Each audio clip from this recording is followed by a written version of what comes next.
வணக்கம்மா. வணக்கம் அண்ணா. இன்னைக்கு மகிழ்ச்சியா உன்னை சந்திச்சிருக்கிறேம்மா.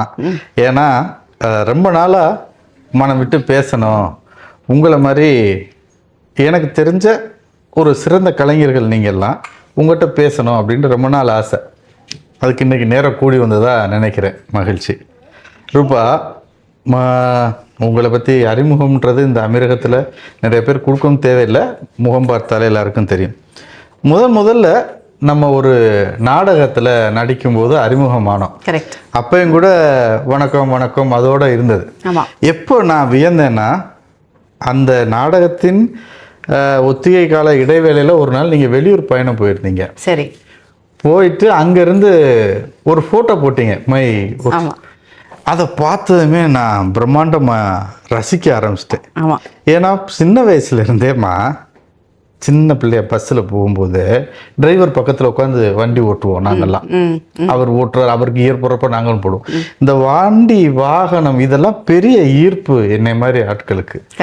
அதுலேயும் ஒரு கட்டத்துக்கு மேலே பெரிய பெரிய புல்டோசர்கள் இதெல்லாம் பார்க்கும்போது பெரிய வியப்பாக இருக்கும். நம்ம உயரத்துக்கு ஒரு வண்டிக்கு டயர் இருக்குன்னு வைங்களேன், அது இன்னும் வியப்பாக இருக்கும். நான் ரூபா பார்க்குறேன், நம்ம பிள்ளை அங்கே நிற்கிது, ரூபாவுக்கு முன்னாடி ரூபாவோட உயரமான ஒரு டயர், அதுக்கு மேல ஒரு வண்டி, அப்படி ஒரு வண்டியோட நிக்கிற படத்தை பார்த்தேன். அதை பார்த்ததுமே ரொம்ப வியப்பாகி ரொம்ப மகிழ்ச்சியா இன்னைக்கு பேசிக்கிட்டு இருந்தேன். சொல்லுங்கம்மா, நீங்க என்ன வேலை பார்க்குறீங்க?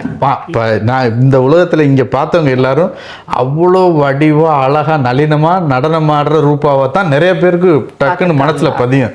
ஆனா கொஞ்சம் கனரகமா ரக்கடா முரட்டுத்தனமா அந்த வண்டிக்கு பின்னாடி பார்த்தேனே, நீங்க யாரு, என்ன பண்றீங்க, பாம்பேல என்ன பண்ணிட்டு இருந்தீங்க அப்படின்னு கேக்குறேன். பாம்பேலாம் ஒன்றும் பண்ணல. ஆக்சுவலா நான் அப்படிப்பட்ட என்ஜினியர் எல்லாமும் கிடையாது. படார்னு சுருக்க போட்டு உடைச்சிட்டதுக்கு மன்னிக்கிறோம். அவ்வளவு பெரிய என்ஜினியர்லாம் கிடையாது. அது ரொம்ப ரொம்ப ஒரு ஆச்சரியமான ஒரு அனுபவம். அந்த நீங்க பார்த்த போட்டோ, இன்னும் சொல்ல போனா நீங்க நம்ப மாட்டீங்க, இன்னைக்கு காலையில நான் அந்த போட்டோவை நினைச்சேன். நீங்க அந்த போட்டோக்கு எனக்கு போட்ட மெசேஜ் நான் இன்னைக்கு காலையில நினைச்சேன். அந்த வண்டி வந்து ஹிட்டாச்சி வண்டி. அது வந்து ஒரு காங்கோல இருந்த ஒரு மைன். அந்த மைன்ல வந்து அது அப்படியே அந்த ஒரு சுரங்கம், அது அப்படியே போகுது. அந்த சுரங்கத்தை பத்தி நான் விவரிக்கணும் அப்படின்னா, நீங்க வந்து கேலக்சில பப்ளிஷ் பண்ண கரும்புணல்னு ஒரு புக், அந்த புக்ல சுரங்கத்தை பத்தி பேசியிருந்தது. அதுல வந்து அழகா அது ஒரு விவரிச்சிருக்கோம், எப்படி வரி வரியா கோடு போட்டு அந்த மைன் இருக்கும். அதே மாதிரிதான் இருந்தது கிட்டத்தட்ட. அதுல போய் இறங்கி நிக்கிறேன், அது ஆலோசனத்துக்கு அந்த வண்டி நிக்குது. அந்த வண்டியை விட டயர் பார்த்தா பிரம்மாண்டமா பெருசா இருக்கு. அதை நான் இன்னைக்கு காலையில நினைச்சேன். இது வந்து வாஸ் பியோர் ஷியோர் கோயின்சிடன்ஸ் தான். ஏன்னா நான் வந்து டெக்னிக்கல் சைட் கிடையாது, ஒரு என்ஜினியரும் கிடையாது. நான் மோர் இன்டு கமர்ஷியல்.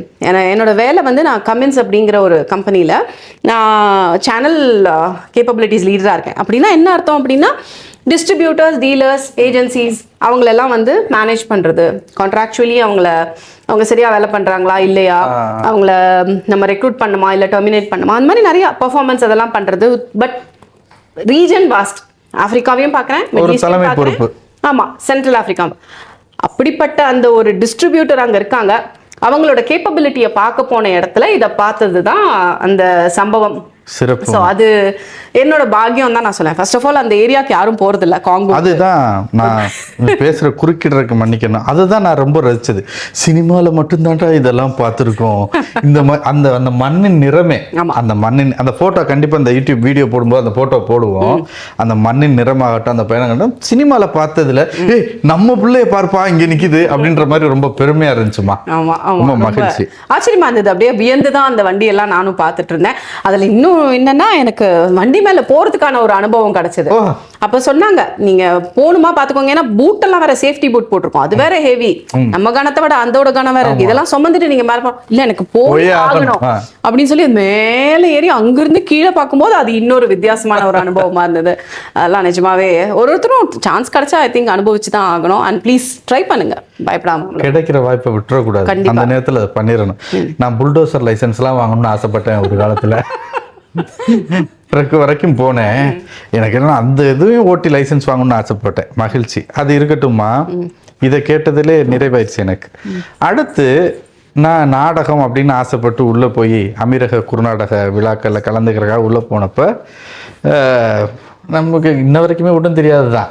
போனப்போ ரூபாவோடைய பெர்ஃபார்மன்ஸை பார்த்துட்டு இருந்தப்போ சரி இவங்க இதெல்லாம் பண்ணுறாங்க, முன் அனுபவம் எல்லாம் இருக்குன்னு கேட்குறப்போ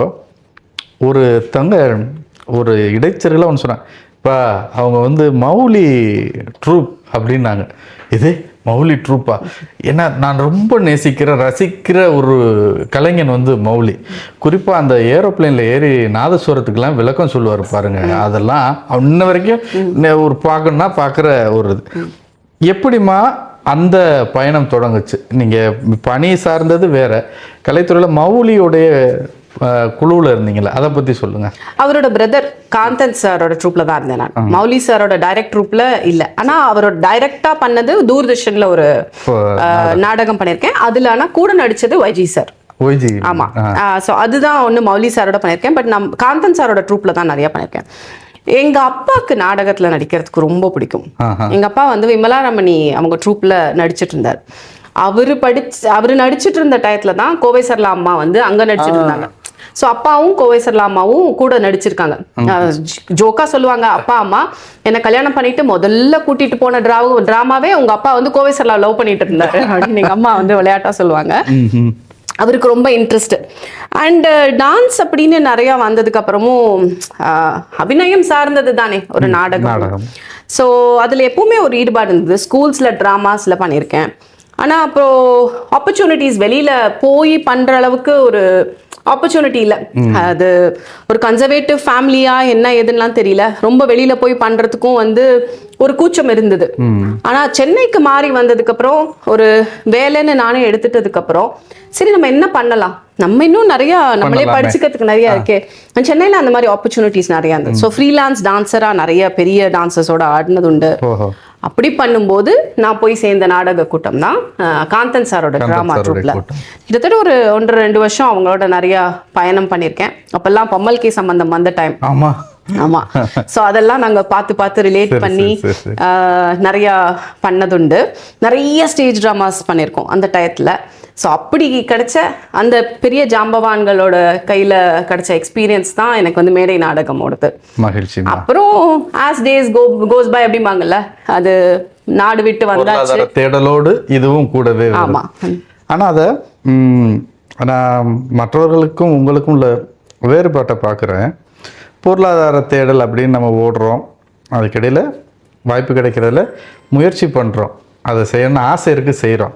ஆனால் அர்ப்பணிப்பு அப்படின்றப்போ ஒரு சிலர் தான் பண்ண முடியும். அதை நீங்கள் பண்ணுறதை நான் பார்க்குறேன். எதுக்காக சொல்கிறேன்னா, அந்த முதல் நாடகமே கூட அரங்கேற அன்னைக்கு நம்ம 2 பேரும் இந்த அரங்கேற அன்னைக்கு நம்ம வீட்டில் ஒரு கேதமாகி போச்சு. ஆமாம்.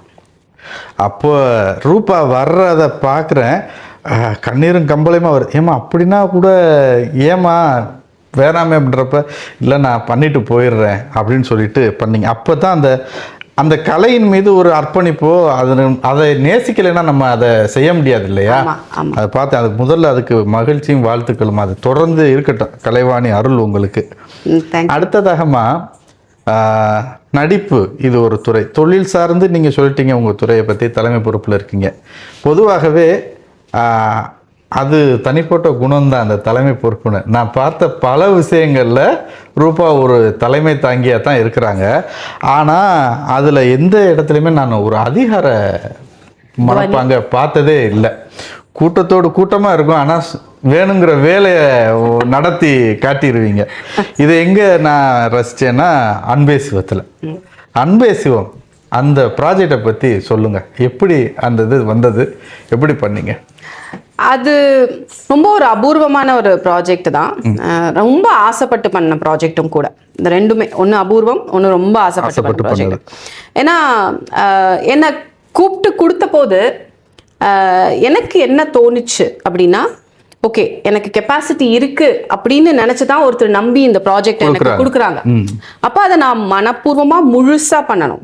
முழுசா பண்ணும்போது அதுல ஒரு குறையும் இருக்கக்கூடாது அப்படிங்கிற அந்த ஒரு இதுலதான் பண்ணது. ஸோ அப்படி எடுத்து பண்ணது. ஆனா அது எனக்கு முழுசா ஒரு டான்ஸ் ட்ராமா அப்படின்னு நம்ம சொன்னோம்னா, பரதநாட்டியமை பொறுத்த வரைக்கும் அது பரதநாட்டியமாவே தான் இருக்கும், பரதநாட்டிய வடிவமாக தான் இருக்கும். அது பரதநாட்டியம் படிச்சவங்களுக்கு ஈஸியா அது புரிஞ்சிடும். ஆனா நாடக வடிவத்திலையும் சேர்த்து கொடுக்கும்போது அது இன்னும் நிறைய பேரை போய் ரீச் பண்ணும் அப்படிங்கிறது தான் அப்போ எனக்கு தோணுனது. அப்போ உங்களுக்கு தெரியும் நம்ம உயிர்மை அவங்கள கூப்பிட்டு அதை கேட்ட போது வி ஸ்டார்டட் ஒர்க்கிங் டுகெதர். அப்போ நிறைய டெலிபரேட் பண்ணோம்.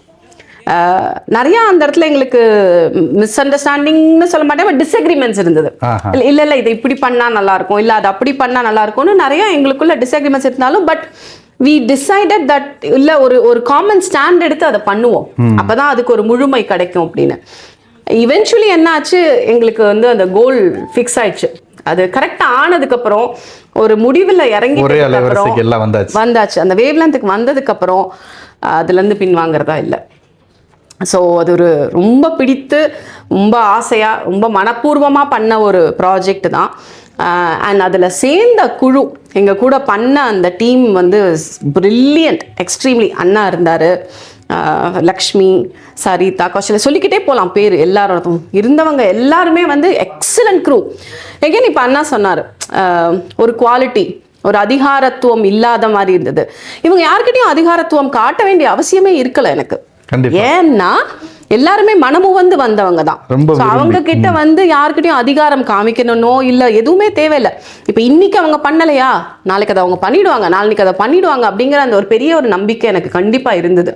ஏன்னா அவ்வளவு பேரும் வந்து குவாலிட்டி கொடுக்குறவங்கன்னு தெரியும். சோ அந்த மாதிரி ஒரு அமைஞ்ச போது எனக்கு அது ஒரு பெரிய பெரிய ஒரு என்னுடைய பாக்கியம் அப்படின்னு சொல்லுவேன். இந்த ப்ராஜெக்ட் ரொம்ப நல்லா நடந்ததுமே வந்து எல்லாமே ஃபுல்லா டீம்னால தான் அந்த அப்படி அமைஞ்சது.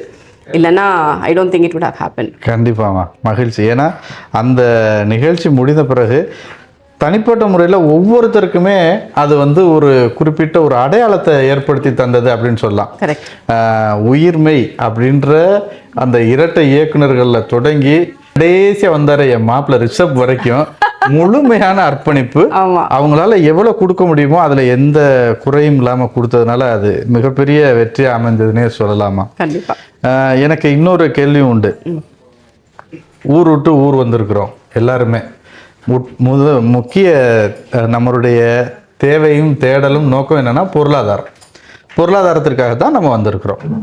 ஆனா அதற்கு இடையில ஒவ்வொருத்தரும் அவங்களுக்கு தெரிஞ்ச வகையில் இந்த கலையின் மீது ஆர்வம் கொண்டு தான் இருக்கிறாங்க. எழுத்தாளர் குழுமங்கள், வாசகர் குழுமங்கள் இருக்கு. நாங்கள் கூட கேலக்ஸி கலை இலக்கிய குழுமம் வச்சிருக்கோம். அமீரக குறுநாடக விழா, குறும்படம் அப்படின்னு அவங்களுக்கு எல்லாரும் செய்கிறோம். இது எல்லாமே நம்முடைய அகப்புற அழுத்தங்கள்ல இருந்து நம்ம தற்காலிகமாக விடுவித்து கொள்கிற கொண்டு. அது முக்கியமானது இந்த கலை. ஏவம் இதுல இப்போ முக்கிய பங்காற்றிக்கிட்டு இருக்கு இல்லையா? எத்தனை குழந்தைங்க இப்போ உங்ககிட்ட கத்துக்கிறாங்க? இது நீங்க முக்கியமா ஒரு விஷயம் எனக்கு என்ன சொல்லணும் அப்படின்னா, இது என்னதான் கலை மேல இருக்கிற ஆர்வத்தினாலையும் ஈடுபாட்டுனாலையும் பண்றோம்னாலும் நீங்க முதல்ல ஒரு வார்த்தை வச்சீங்க, பொருளாதாரம் அப்படின்னு. பொருளாதார தாக்கத்துக்காக அதை பண்ணல. சோ அந்த ஏவம் அப்படிங்கிற அந்த ஒரு வந்து அந்த கலை அப்படிங்கிற அந்த ஒரு நோக்கத்துக்காக மட்டும்தான் இருக்கிறதுனால ப்ராபகேண்டே பண்றது இல்லைண்ணா. ஸோ என்னோட ஸ்டூடெண்ட்ஸ் வந்து கேள்வி வழியாக கேட்டு வந்து உங்ககிட்ட படிக்கணும்னு வந்து ஒரு 8 வருஷமா 10 வருஷமா படிக்கிற ஸ்டூடெண்ட்ஸ் மட்டும்தான் என்கிட்ட இருக்காங்க. அதுவும் நான் I have a full time work அப்படின்னு உங்களுக்கு தெரியும். ஸோ இது வந்து நான் வார இறுதியில இல்லை எனக்கு ஸ்பேர் டைம் கிடைக்கும் போது மட்டும் பண்றதுனால எனக்கு ஹாலிஸ்டிக்கலி பார்த்தா இந்த ஒரு 13 வருஷம் 15 வருஷத்துல நான் ஒரு 25-30 குழந்தைங்களோட கான்ஸ்டன்டா டச்ல இருந்துகிட்டே இருப்பேன் இதை சொல்லி கொடுக்கறதுக்கு. அதுல இந்த சீனியர் குழந்தைங்க நம்ம இதுல அன்பேஷோட பண்ணவங்க எல்லாம் அவங்க டிராவல் பண்ணி வருவாங்க, ப்ரோக்ராம் பண்றதுக்கு போவாங்க. பட் எனக்கு அது போதும். அதுக்கு மேல ஏன்னா எனக்கு வந்து கலை மேல இருக்கிற ஆர்வத்தினாலதான் அதை பண்றேன். எனக்கு கலையை தான் சொல்லி தரணும். அது ஒரு பொருளீட்டு இது வியாபாரமா நான் பார்க்கல அப்படிங்கறதுனால எனக்கு அது பெரிய நிறைவா இருக்கு. ரொம்ப மகிழ்ச்சிமா. இது ஏன்னா இந்த செயல் வந்து நமக்கு அதீத விருப்பம் இல்லாம நம்ம இதை செய்ய முடியாது. ஏன்னா நான் மறுபடியும் அதே குறிப்பிடுறேன், நம்ம எல்லாருடைய நோக்கம் இதுக்காகத்தான் வந்து வேலை பார்க்குறோம். அதை விட்டுட்டு தனிப்பட்ட முறையில் ஒவ்வொருத்தரும் இந்த விஷயங்களை செய்யறது முழுக்க நமக்கு அந்த கலையின் மீதான ஆர்வமும் அந்த தாகமும் தான் செய்ய வைக்குது. இதை இன்னும் நீங்கள் தொடர்ந்து செய்யணும். அதே நேரத்தில் இந்த பல வடிவங்கள் இருக்கு இல்லையா, நாடகம், பாட்டு, நடனம் எல்லாத்துலேயுமே பார்த்துட்டேன். இந்த விஷயங்களையும் தொடர்ந்து செய்யணும் அப்படின்னு நான் ரொம்ப விருப்பத்தோட கேட்டுக்கிறேன். நீங்கள் மட்டும் இல்லை, நமக்கு தெரிஞ்ச நிறைய பேர் செய்கிறாங்க. எல்லாருமே அவங்கவுங்களுக்கு தெரிஞ்ச வகையில் செய்யணும், செஞ்சுட்டே இருக்கணும் அப்படின்னு ஆசைப்படுறேம்மா. ரொம்ப மகிழ்ச்சி. இன்னொரு முறை இதே மாதிரி இன்னும் விரிவாக பேசுவோம். அந்த கூட்டத்தில் உயிர்மையையும் கூட வச்சு பேசுவோம். உயிர்மைன்னு சொல்லிட்டு இருக்கோம், ஆனா உயிர்மை யாருன்னு நம்ம சொல்லவே இல்லையே. அமீரகத்துக்கு நல்லா தெரியும். லக்கி அப்படின்னு இப்போ ஒரு குறும்படத்தை எடுத்த இலக்கியா ஹரிஷ் தான் உயிர்மை. அவங்க தான் அன்பே சிவத்துக்கும் இயக்குனராக இருந்து செஞ்சாங்க. அதற்கு முன்னாடி நம்மளுடைய நான் நடித்த குறும்படம் எஸ்ஐ பிரபாகரனா நடித்த குறும்படத்தையும் இயக்குனவங்க. நானும் ஒரு சின்ன ரோல் பண்ணியிருந்தேன் அதில். ஆமாம், நம்ம 3 பேர் தானே அந்த படத்தில். ஸோ இது எல்லாத்தையும் செய்கிற இலக்கியா ஹரிஷ் தான் அந்த உயிர்மை. அந்த டீமோட லக்கி குறும்போட குழுவினரோட மீண்டும் சந்திப்போம். நன்றிம்மா, மகிழ்ச்சி. நன்றி, ரொம்ப ரொம்ப சந்தோஷம்னா. மனம் விட்டு பேசக்கூடிய நபர்கள்ல ரொம்ப சில பேர் தான் இருக்காங்க. அதுல உரிமையா அண்ணா அப்படின்னு கூப்பிட்டுக்கிட்டு அண்ணாவாவும் முறையாவும் இருந்துக்கிட்டு என்னால ஓப்பனா பேச முடியுது அப்படின்னா அது பாலாஜி அண்ணா ஒருத்தர் தான். அது எனக்கு அந்த ஆண்டவனுக்கும் இறைவனுக்கும் நன்றி சொல்லிட்டு ரொம்ப ரொம்ப தேங்க்ஸ் அண்ணா, இந்த மாதிரி ஒரு வாய்ப்பு எனக்கு கொடுத்ததுக்கு. கண்டிப்பா இதை நீங்க பார்த்துட்டு இருக்கீங்கன்னா அதுக்கு முக்கியமான காரணம் கேலக்ஸி புக்ஸ் அப்படிங்கிற அந்த யூடியூப் சேனல் தான்.